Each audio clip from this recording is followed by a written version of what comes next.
Hi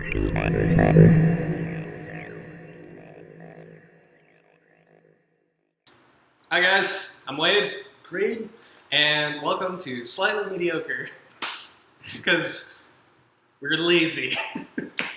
hey, at least we're honest. That also keeps the bar super low for you Yeah, guys. you know, yeah. So we're here today to talk about Star Wars films, especially, in particular, we're talking about Rogue One. So it came out, 2 years ago? Yeah, something like that. Yeah. Still cracking up about our name. But hey, that's what we're here to do. We're just talking about films. Just two guys, two friends hanging out, talking about films.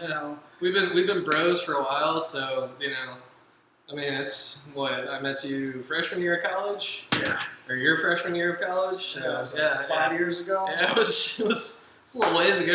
Yeah, but now here we are talking about films. So yeah, we've been talking about doing something like this for years. And we've only just now had the opportunity to do it. I mean, I just graduated, and his family house is kind of where I live now, so we're just chilling over the summers doing this. Oh yeah. So here we are again. We're here to talk about Rogue One.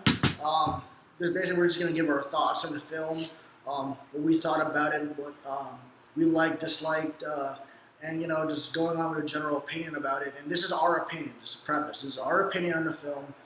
This is our take on it. Take it with a grain of salt.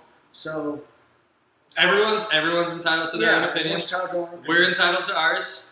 And as relatively hardcore Star Wars fans / nerds, we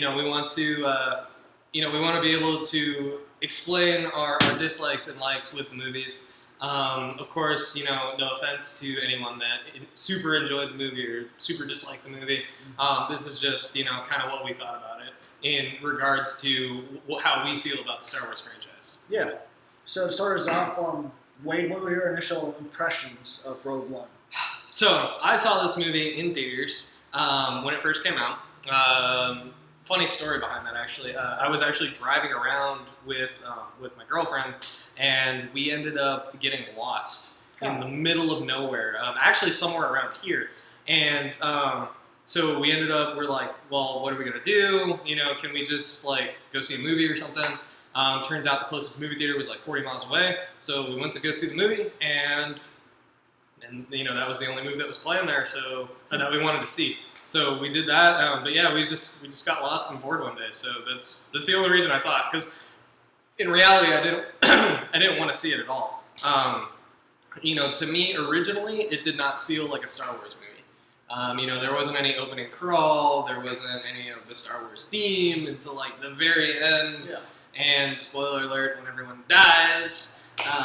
So. It was one of those movies I was kind of iffy about, and then the more I thought about it, and the more I because I watched it a couple times afterwards once it got on Netflix, and the more I watched it, the more I realized, this is awesome. This is a solid movie. It's way better than the other two Star Wars movies that have come out that have been part of the original saga.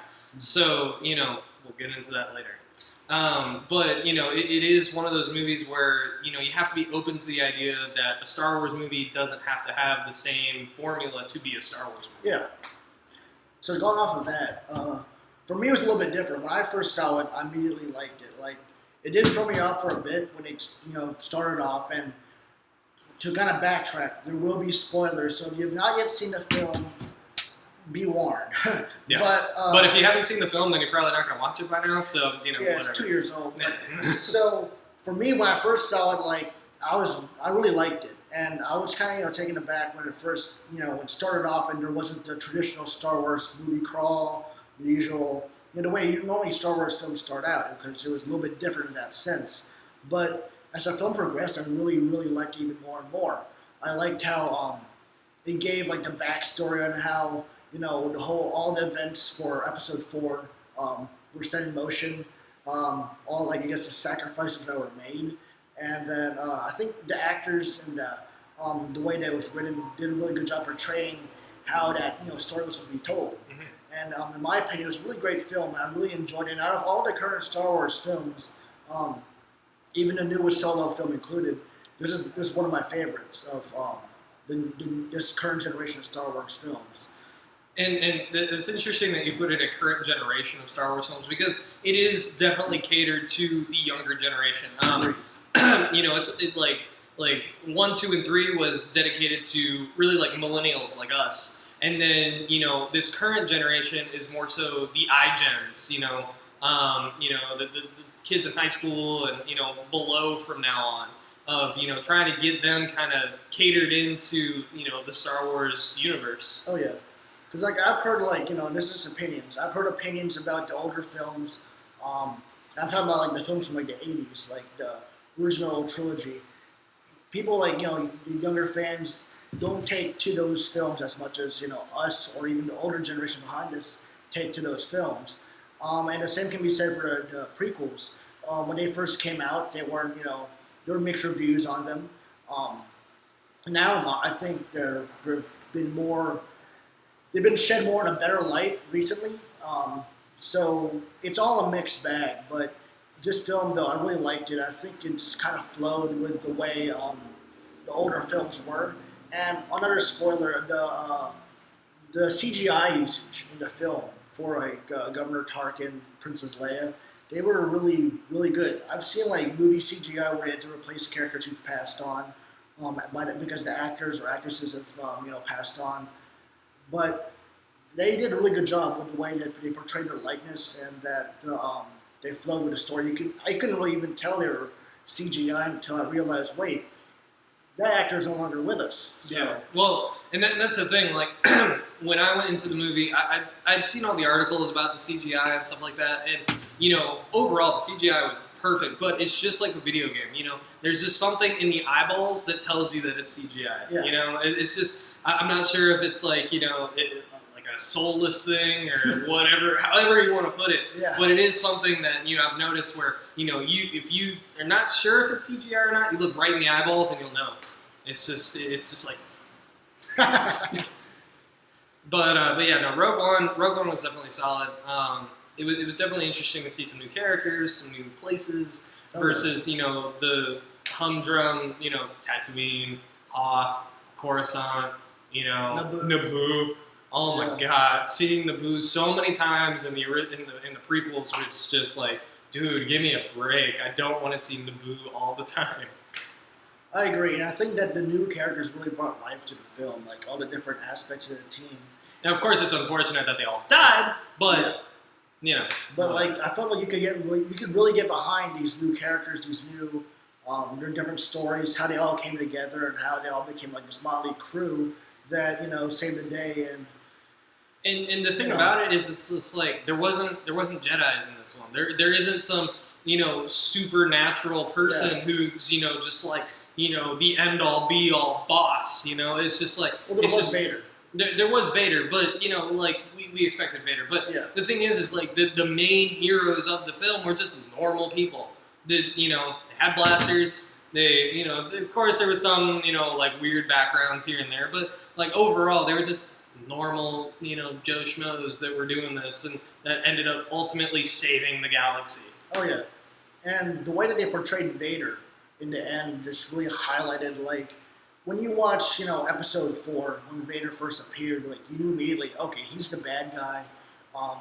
He's the ultimate the baddie.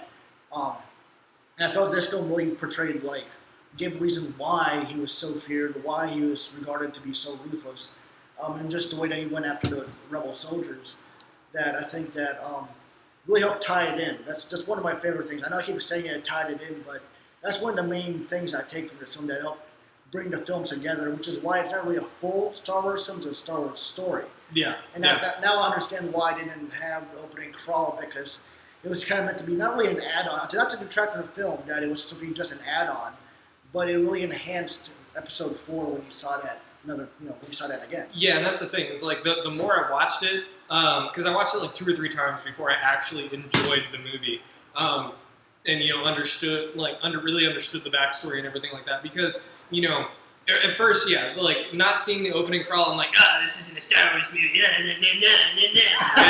But after watching it, 2-3 more times, then I'm just like, well, this isn't a Star Wars movie. Like, it's a Star Wars story. Yes. It's not a Star Wars movie. It's not part of the saga. It doesn't need the opening crawl. It doesn't need any of that stuff because it's basically dictating what's in the opening crawl of Episode 4. Yep. The first original Star Wars movie. So it's like, it makes sense that it doesn't have the crawl because, what are they going to put in the crawl? Yeah. And it doesn't really fall into any of the, story. Like, it falls into the storyline, but it doesn't fall into the saga. I agree. So yeah, I mean, so overall, would you recommend? Yeah, overall, my personal opinion, it was a 10 out of 10.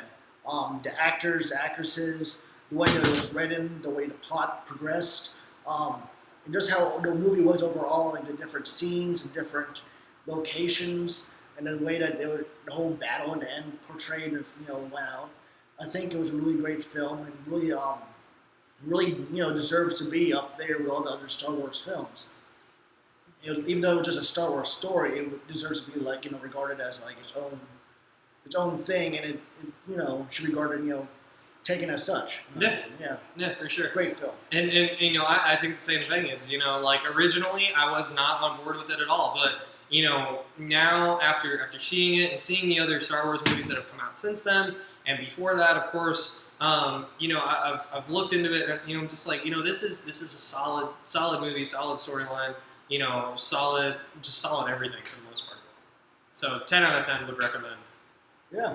So if you haven't seen it yet, I do believe it's on Netflix still. Yeah. It's online. It's definitely online. Yeah. So definitely watch it. I know you can rent it for like $2 off of iTunes or $3 off of iTunes. You can rent it off of Amazon. I think for the same amount. And you can buy the disc on Amazon. Yeah, like you have plenty of ways of watching this if you haven't already seen it. If you haven't already seen it, sorry about the spoilers, but you knew what you were coming into with Slightly Mediocre. So, but if you have seen it, and you didn't like it, maybe you just need to watch it again. So watch it again. Let us know what you think in the comments.